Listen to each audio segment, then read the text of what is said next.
आमच्या येथे होतकरू विद्यार्थ्यांची घरच्यासारखी राहण्याची सोय केली जाईल। सूचना, शिस्त देखील घरच्यासारखीच पाळावी लागेल।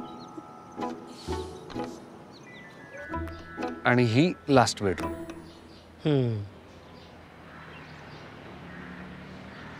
कसं वाटलं प्लॅन? एकदम बेस्ट आहे प्लॅन। दोघात 4 BHK घ्यायचा आणि दोघांनीच कबड्डी कबड्डी खेळायची। जिगीषा तू वाईट वाटून घेऊ नको, मी याच्याशी असंच बोलतो। नाही नाही काका, वाईट कसलं? मी अमेरिकेत असल्यापासून तुमच्याबद्दल ऐकतेय। हां, त्यामुळे यावेळी छत्रपती संभाजीनगरला यायच्या आधीच मी याला सांगितलं, काहीही झालं तरी मला काळे काकांना भेटायचं आणि आणि तुझी खोली पाहिजे। हो, मी इंजिनिअरिंगला ॲडमिशन घेतली, राहायची सोय कुठे हे बघता बघता या घरासमोर आलो। बाबांनी बाहेरची पाठी वाजली शिस्तीबद्दल, तेव्हाच बाबांनी ठरवलं आपलं पोट्ट इथेच राहणार। या वसतिगृहातला पहिला विद्यार्थी मी। हां, आणि याच्या काकूचा सगळ्यात लाडका।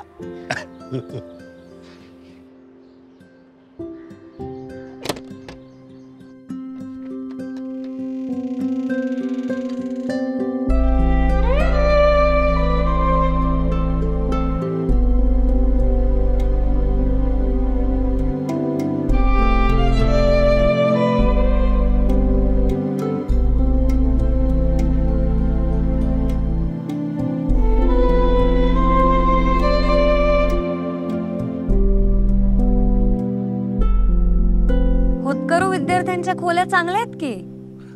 अरे तुला सांगितली ना त्याची गंमत, नाही? सो विद्यार्थ्यांसाठीच्या सगळ्या खोल्या वरच्या मजल्यावर होत्या। मी जेव्हा फायनल इयरला आलो तेव्हा काकू म्हणाले, हे तुझं महत्त्वाचं वर्ष आहे, तुला इतर मुलांचा डिस्टर्बन्स नको म्हणून तू आजपासून आमच्या खोलीत राहायचं। ही खोली तुझ्यासाठी राखीव।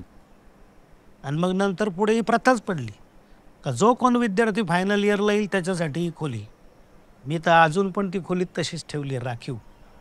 चुकूनही मी इथं झोपलो तर याची काकू यायची स्वप्नात आणि म्हणायचे, हो तुमचं काय चाललं इथे, वा बाहेर, पोरांना करू दे अभ्यास।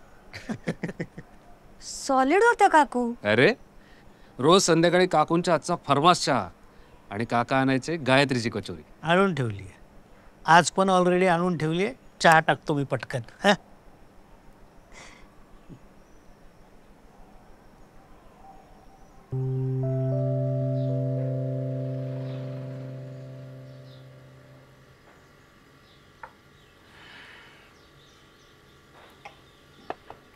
ए जिगीषा, कुठं लागली तंद्री?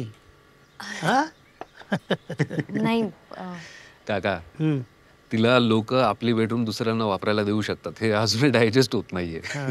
कसं आहे, छत्रपती संभाजीनगरच्या सीमा वेगाने विस्तारत आहेत, पण इथल्या लोकांच्या मनाच्या सीमा त्याहून खूप मोठ्या आहेत।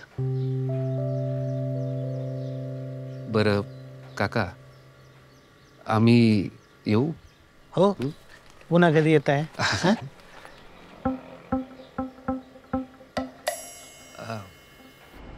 अच्छा काका, बरं वाटलं तुम्हाला भेटून। मला खूप बरं वाटलं बाळा। बरं चला येऊ आम्ही।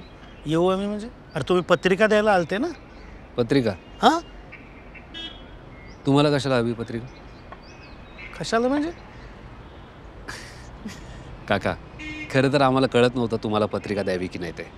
म्हणजे त्या 4 BHK मध्ये कबड्डी खेळण्याचा आमचा प्लॅन आहे, पण त्यातली एक बेडरूम कायम तुमच्यासाठी ठेवलेली असणार आहे, राखीव। काका, तुम्हाला हवं तेव्हा तुम्ही तिथे येऊ शकता राहायला। No in time for you.